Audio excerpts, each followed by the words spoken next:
La Universidad Católica Argentina presenta Index, donde la ciencia cuenta sus historias. El podcast del Vicerrectorado de Investigación e Innovación Académica de la UCA. Conducción, Dr. Nicolás Gorbov. Coordinación General, Dra. María Clara Zamora.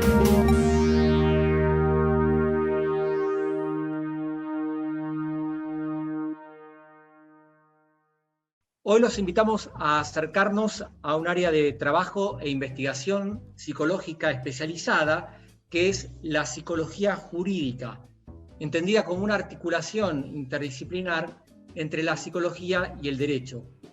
Para esta propuesta nos visitan la doctora Eugenia Razumiecki, doctora en psicología, investigadora adjunta del CONICET. Bienvenida, Eugenia, ¿cómo estás? Bien, muy bien, muchas gracias. Y el doctor Guillermo Macbeth, doctor en psicología, investigador independiente del CONICET. Bienvenido, Guillermo, ¿cómo estás? ¿Qué tal, Nicolás? Muchas gracias por la oportunidad, por el espacio para poder conversar sobre estos temas. Ambos desarrollan sus actividades en el Centro de Investigación Interdisciplinar en Valores, Integración y Desarrollo Social de la Facultad Teresa de Ávila, sede de la Universidad Católica Argentina en la ciudad de Paraná. ¿Cómo llegaron a este tema particular desde la psicología? Venimos de una larga trayectoria investigando cómo funciona el pensamiento humano, estudiando cómo funciona el razonamiento, la toma de decisiones. También hemos estudiado mucho cómo funciona la representación mental, a partir de la cual tomamos decisiones, ¿no? Y todas estas investigaciones siempre han sido muy, muy básicas, muy de laboratorio, muy cerradas. Por supuesto que, como toda investigación básica, tiene posibilidad de ser aplicada luego de la mediación de otras investigaciones, ¿no? Pero nos pareció que era el momento de combinar la investigación básica con aplicaciones directas, y uno de los sectores en los que se podría aplicar de manera directa sería la relación entre la psicología y el derecho, es decir, en el estudio de la representación y de la inferencia en la mente humana y su relación con el comportamiento y con las actitudes del ser humano bajo la restricción de normativas, es decir, la relación entre el comportamiento y la ley, podríamos decirlo de una manera abreviada. Veníamos investigando toma de decisiones, sesgos heurísticos, razonamiento deductivo. En mi caso yo venía investigando memoria, entonces lo que se articula con este tema es el tema de memoria, por ejemplo, memoria de testigos, cómo se articula esto con la pericia psicológica. Entonces, es como que uno tiene una actitud de pregunta que la vida va llevando a preguntarse distintas cuestiones. Y bueno, llegamos a este tema, que es un tema muy interesante, nos encontramos que tiene vacancia y nos encontramos en la posibilidad de abrir un nuevo paradigma de investigación.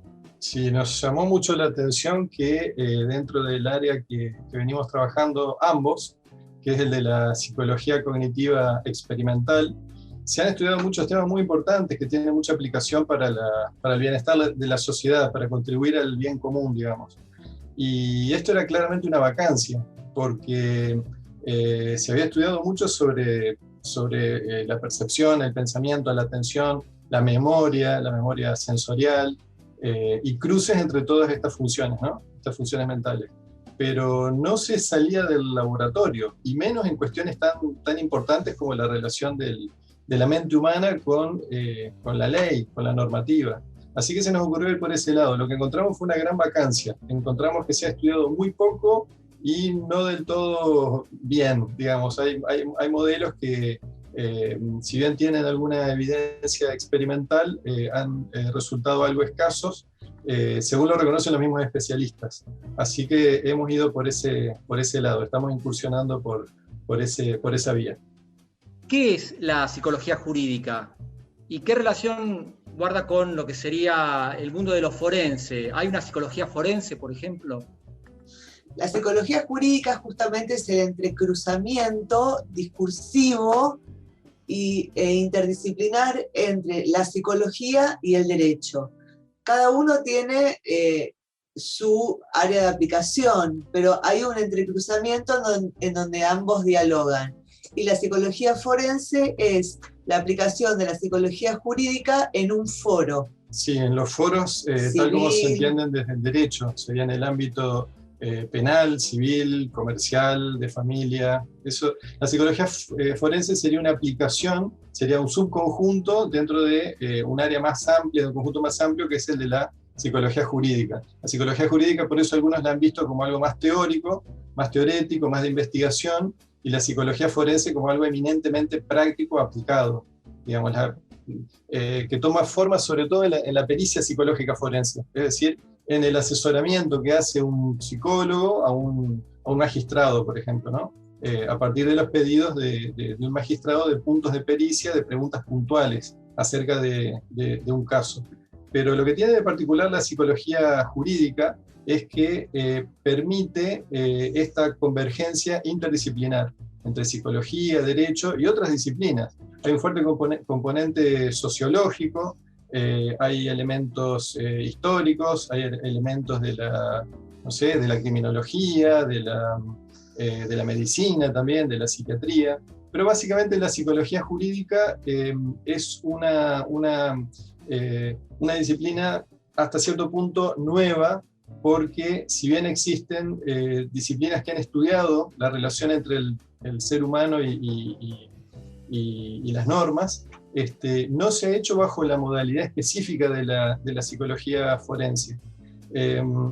Si bien la psicología jurídica aparentemente comenzó a existir junto con la psicología cuando se independiza de la filosofía, en los primeros intentos experimentales, en el primer laboratorio de psicología experimental de Wundt, ¿no? De Wilhelm Wundt, ya había psicología jurídica. Wundt asesoraba a jueces. Ese es un dato muy importante porque siempre se lo tiene como que era solamente un psicólogo experimental que se peleaba con los filósofos y buscaba un terreno propio, pero bueno, la obra completa de Wundt, que son algo así como 10 tomos, 10 volúmenes, le dedica un volumen completo al derecho. No me acuerdo si era el 8º o el 9º, pero de hecho se llama así, Das Recht, que en alemán sería algo así como el derecho, propiamente, ¿no? Porque hacían asesoramientos a magistrados. Y el énfasis estaba justamente en brindarle a los magistrados un conocimiento psicológico acerca del comportamiento de las personas para que puedan impartir justicia, ¿no? Relacionado, por ejemplo, con la memoria del testigo, con temas que ha estudiado Eugenia, del cruzamiento entre distintos registros de la memoria. Con respecto a la memoria de testigo, es, por ejemplo, un tema que se vio que depende de quién pregunta y cómo pregunta, es la respuesta que va a dar el testigo, ¿no? Hicimos una serie de experimentos que se focalizan en, bueno, un poco en la teoría matemática de la comunicación, la que habla de que en toda comunicación hay un emisor, un receptor, un canal, un mensaje, y encontramos que dentro de la psicología jurídica se habían hecho algunos estudios sobre la memoria del testigo, ¿no?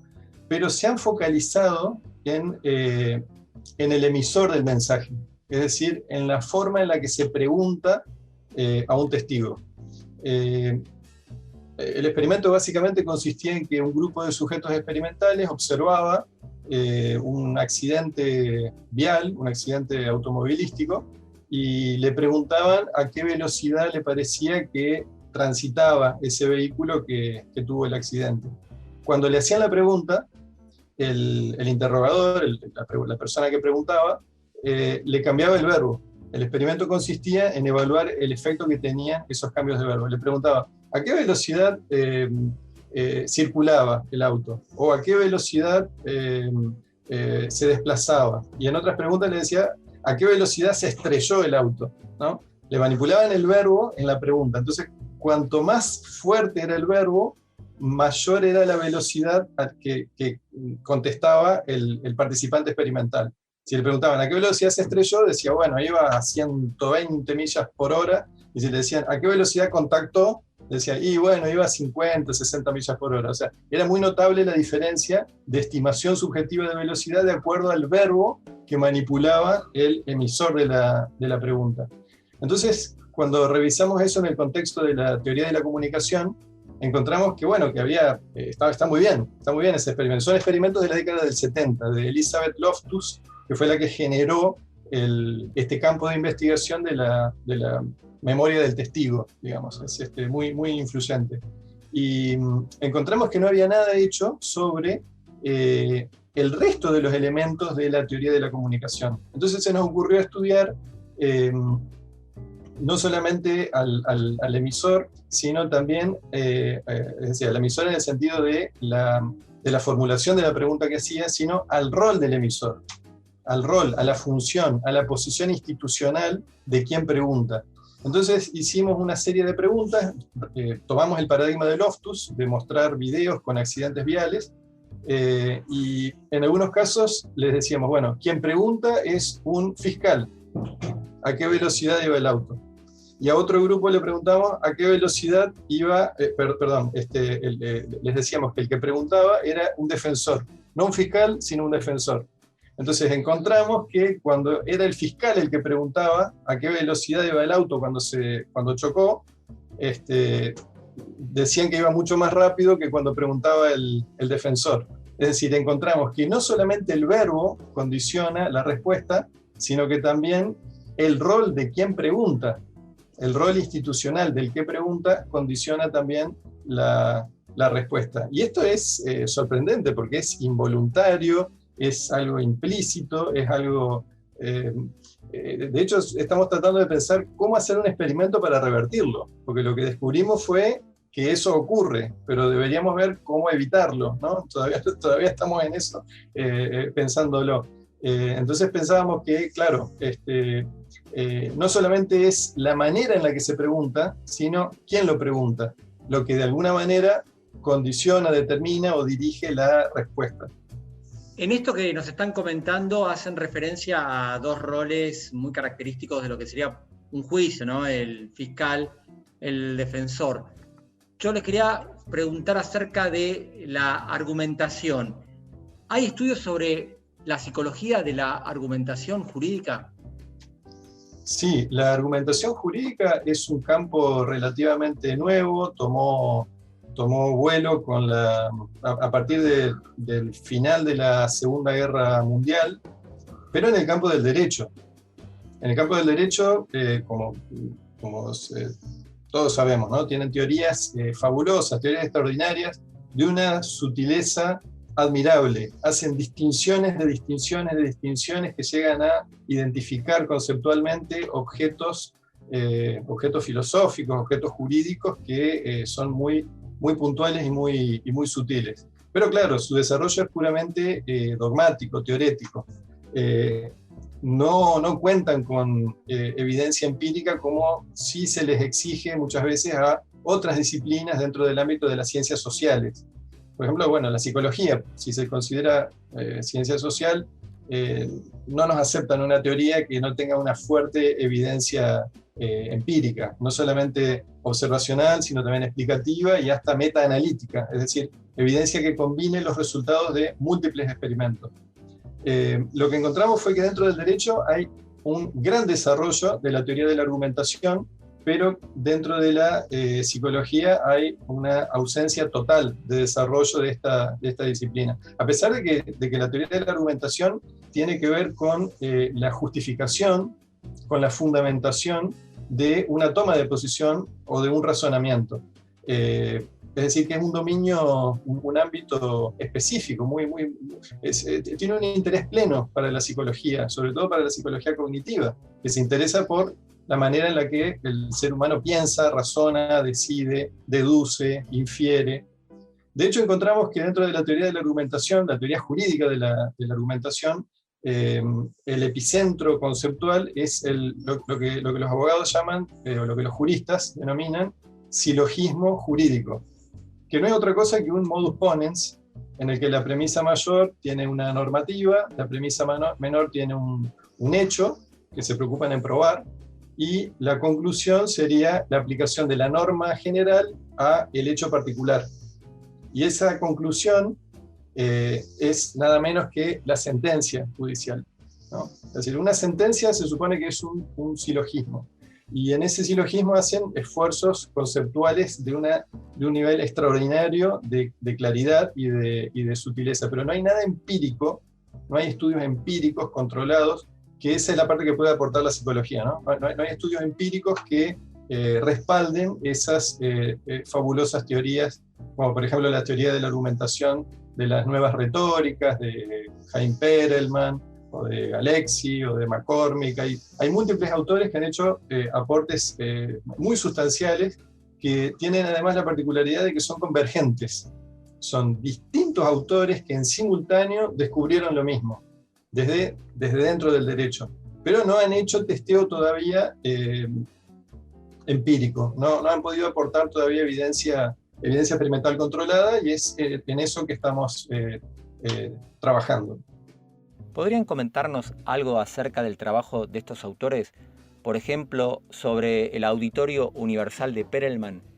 El Auditorio Universal de Perelman es un concepto propio de la teoría de la argumentación, de la nueva teoría de la argumentación. Es una especie de nueva retórica. A Perelman lo conocen como el Cicerón del siglo XX, porque bueno, Cicerón fue el gran retórico de la antigüedad, digamos, de la época clásica, de la época romana, digamos. Que Cicerón había hecho una serie de puntualizaciones conceptuales en las que rescataba la argumentación como el mejor método para fundamentar una toma de posición y para persuadir a un auditorio. Cuando hablaban de ese auditorio, estaban hablando, por ejemplo, del Senado, o estaban hablando de alguna asamblea pública en la que un político o un funcionario convencía a otros sobre la conveniencia de su postura. Sin embargo, la teoría de Aristóteles no se limita a esos artificios, ni del lenguaje, ni gestuales, ni oratorios, sino que la teoría de Aristóteles incluye la retórica como una parte de una teoría mayor, de una teoría más general, que sería la teoría de la argumentación, que busca convencer, persuadir, y que para lograr ese objetivo utiliza recursos, no solo de la lógica, sino también de la retórica. Es decir, la retórica va junto con la lógica en Aristóteles.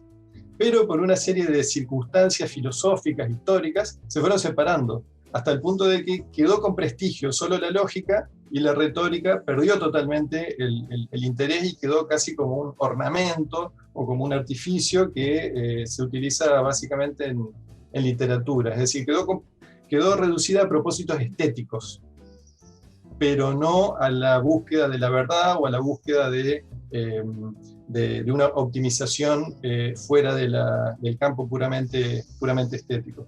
Lo que hace el concepto de Perelman sobre el Auditorio Universal es recuperar la posición aristotélica. Por eso le dicen el nuevo Cicerón, ¿no? Porque recuperó esa posición, la reubicó, le devolvió un estatuto que había perdido, sobre todo a partir del Renacimiento, en el que la retórica y el arte de convencer se había considerado algo así como algo de cosmético, digamos, puramente cosmético o estilístico. El Auditorio Universal estaría compuesto por todas las personas que tienen la capacidad de ser razonables, que son un interlocutor razonable. El jurista o el abogado en ejercicio se dirige hacia ese auditorio universal, tratando de convencerlo, asumiendo que es razonable. La razonabilidad del auditorio universal es un concepto interesante, porque es un concepto intermedio.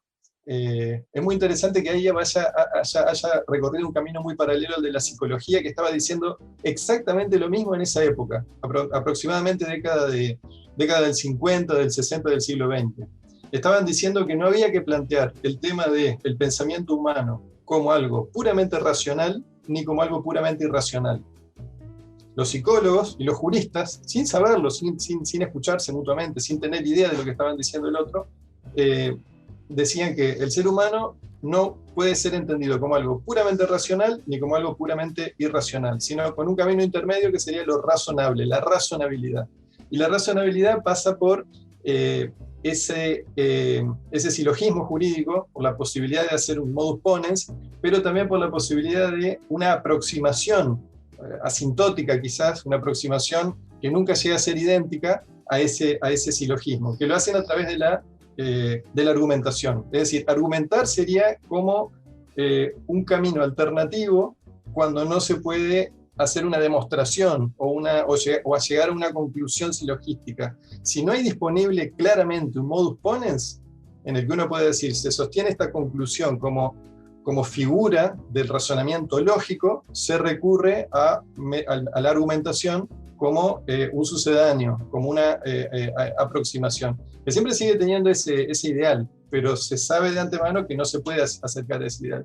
Es muy interesante también que un jurista muy prestigioso del siglo XX, Dworkin, hablaba de casos fáciles y casos difíciles, y definía el caso fácil como aquel caso jurídico en el que estrictamente se puede aplicar ese silogismo jurídico, ese modus ponens, sin dificultad, que hay claridad respecto de la norma que hay que aplicar, respecto de los hechos y por lo tanto respecto de la conclusión. Habría un consenso automático por la logicidad del procedimiento.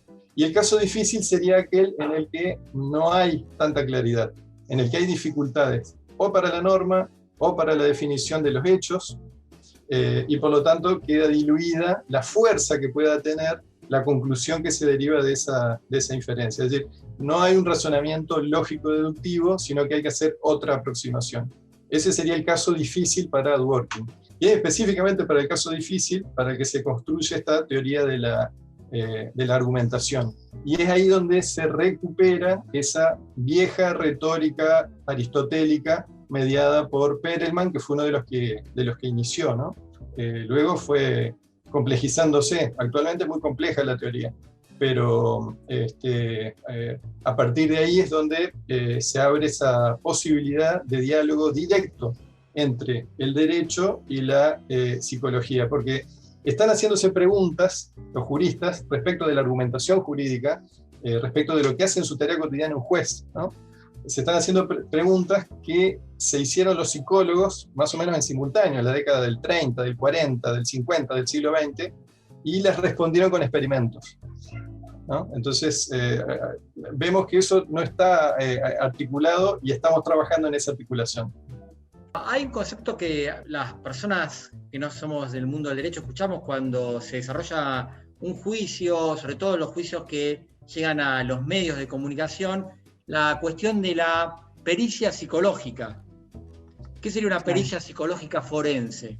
Si una pericia psicológica forense es una respuesta que da el psicólogo a los puntos de pericia que solicitó el juez, ¿no es cierto? Entonces el juez solicita ciertos puntos de pericia frente a un caso, entonces el psicólogo da una respuesta frente a esos puntos de pericia.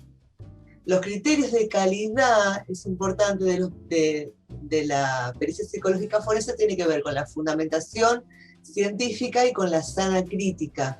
O sea, el juez va a tener en cuenta esa pericia psicológica siempre y cuando tenga fundamentación científica, es decir, que se base en una ciencia, en un conocimiento fundamentado, y en la sana crítica, en esto que decía recién Guillermo, de lo razonable.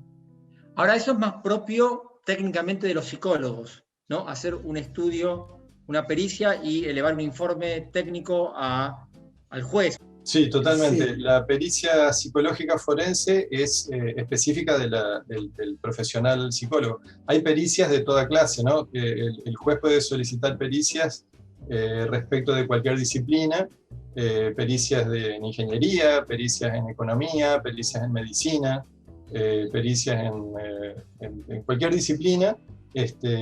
Y bueno, una de ellas es la pericia psicológica forense, que está claramente estipulada, o sea, está muy bien definida, tanto en su en su forma, en su concepto y en sus procedimientos en el Código Procesal Civil y Comercial de la Nación, de 1981, ¿no? Hay una sección completa en la que se define qué es una pericia en general, y se dan especificaciones sobre la valoración que va a hacer el juez de esa pericia solicitada. Y es ahí donde menciona la ley argentina, el Código Procesal Civil y Comercial de la Nación, menciona estos elementos de evaluación de la eficacia probatoria, los que mencionó Eugenia. Son varios, ¿no? Pero los dos principales son los que mencionó: la sana crítica y la fundamentación científica de las aseveraciones que haga el perito respecto de los puntos de pericia, que son preguntas puntuales. Ahora, visto desde la psicología, ¿se puede promover una pericia psicológica de calidad? Digamos, que haya ciertos estándares que ya estén definidos desde la psicología para realizar una buena pericia. Sí, eso depende del nivel de desarrollo de cada disciplina científica. La psicología en particular cuenta con un buen tiempo de desarrollo, una fuerte nivelación científica, sobre todo a nivel internacional, y los asesoramientos que un psicólogo puede hacer a un magistrado pueden tener un fuerte fundamento científico. La fuerza científica que pueda tener un asesoramiento depende, como en cualquier otra rama de la psicología, de los métodos y de los dispositivos que se utilicen.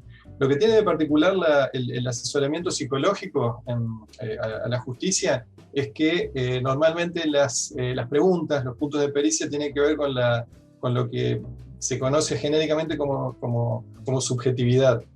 Y ahí estamos, claro, no en un problema, pero sí en una ventana que nos abre a una dimensión enorme, inconmensurable. Y es lo que de algún modo tiene de particular la psicología forense argentina, lo que podríamos denominar modelo argentino de psicología jurídica forense, que se caracteriza por no tener una visión jerarquizada en la que o el juez se subordina a la ciencia del psicólogo o el psicólogo se subordina al legalismo del juez, sino que eso queda abierto. Por eso Eugenia mencionaba que la psicología jurídica se define como un cruzamiento discursivo, un entrecruzamiento discursivo. El énfasis está puesto sobre el lenguaje y sobre el intercambio, sobre el diálogo, ¿no? Esto es lo que le permite valorar con mayor claridad al juez el asesoramiento que le haga un psicólogo. Y esto podríamos decir que es distintivo del modelo argentino de la psicología forense, porque no lo hemos encontrado en otros países. En general lo que se encuentra, no solamente haciendo una distinción entre países del hemisferio norte, hemisferio sur, o países desarrollados o en vía de desarrollo, o como quiera decirle, sino que en general en todo el mundo se presenta una ambivalencia, una inestabilidad en la definición misma del concepto de psicología jurídica, y esa inestabilidad está dada porque por momentos pareciera que el saber del juez se subordina a la evidencia científica que provee el psicólogo. Y en otros momentos, al revés, el psicólogo se somete a lo procesal, se somete a los conceptos internos del foro que sea. Entonces, en esa oscilación de que no se sabe quién termina definiendo, se produce una inestabilidad epistemológica que de alguna manera tira por tierra cualquier intento de hacer una fundamentación científica seria, ¿no? Una fundamentación científica que se sostenga por sí sola y que sea realmente útil para que el juez pueda impartir justicia. El modelo argentino lo resolvió diciendo es un entrecruzamiento discursivo. Sobre todo gente de la Universidad de Buenos Aires, el doctor Varela, por ejemplo, es el principal impulsor de esta visión, que tiene como correlato el rescate de la subjetividad. Focalizan en la subjetividad, ¿no? Por supuesto que también esto se complementa con evidencia y con respuestas construidas a partir de otros fundamentos, como por ejemplo fundamentos más objetivistas, podríamos decirle, que son los métodos de evaluación psicológica.